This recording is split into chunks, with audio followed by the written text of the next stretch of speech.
Cleveland Browns are up next. And I think the biggest thing they did was pay Myles Garrett. We haven't even discussed Myles Garrett a whole lot. Right. $40 million guy. Everything else was, Kenny Pickett trade, bringing him in for a fifth, basically, trading Dorian Thompson-Robinson.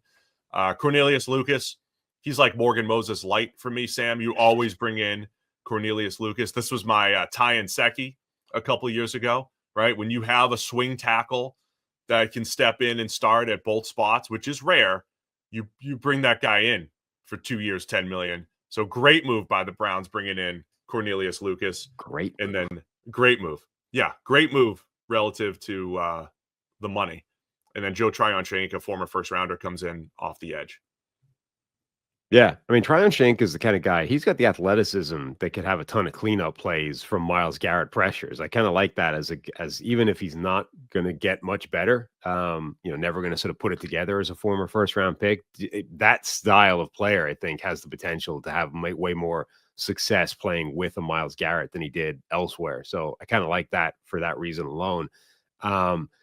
The Myles Garrett move itself, I mean, it kind of went. This is what I thought would happen, right? I want out is just, it might as well be for that read. I want more money, right? And if I get out, that will give me more money somewhere else. But ultimately there's a dollar figure where that becomes that just goes away, right? Like there's all these memes of, hey, I want out, I want to win. It's not about the money. And then, okay, but is it about the money if we give you $40 million a year? Yes. Okay, yeah. Then yes, it is.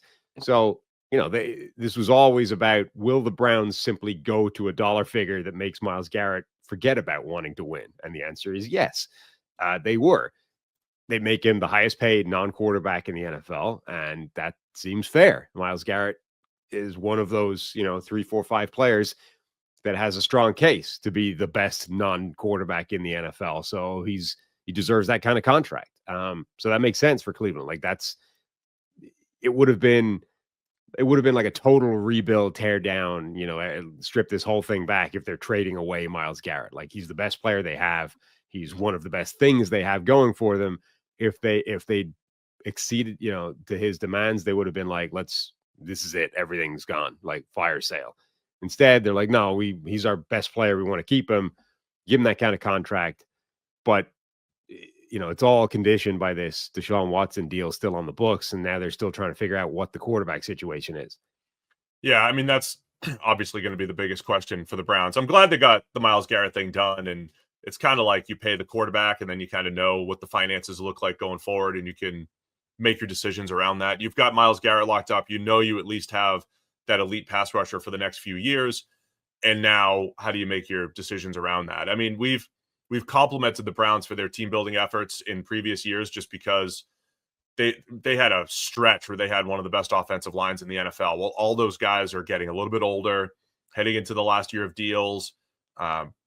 Had some injuries last year, but Jack Conklin, Wyatt Teller, Joel Bitonio, they were so good for so long. That's kind of seeing some cracks on the offensive line. Could still use more as far as playmakers go. Compliments for Jerry Jeudy. And then defensively, they regressed a little bit last year, which, could have been expected.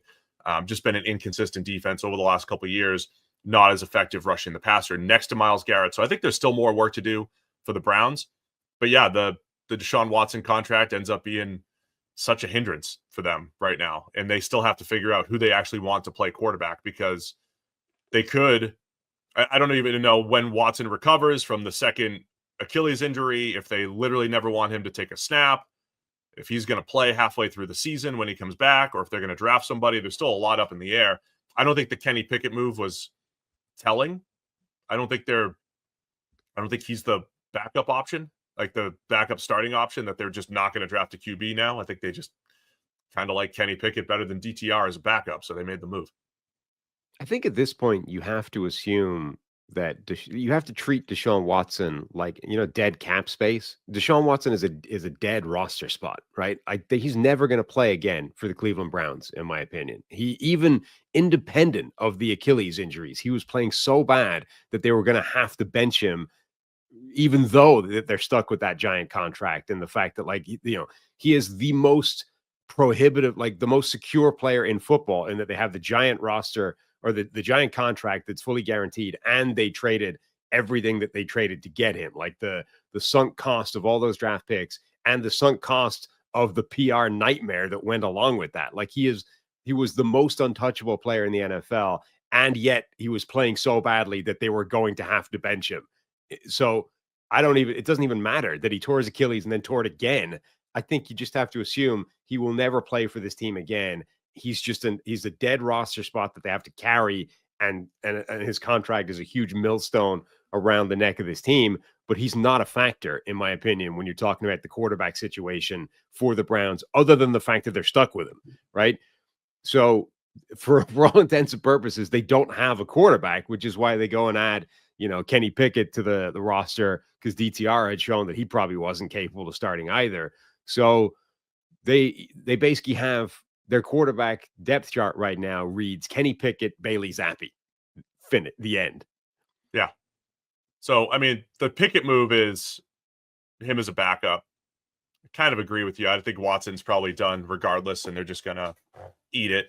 And then we'll just see what they do in the draft. If they like a Shedeur Sanders enough, if they want to trade back into the first and get a Jackson Dart, or if they want to just wait, get somebody in the second or third, it's where they are. But I don't mind some of the other moves. The Cornelius Lucas one, really good offensive line depth, but Browns can't really do a whole lot right now. Thanks for watching all the way to the end of our video. For more great content, click here to subscribe and here to watch another video. We'll see you again soon.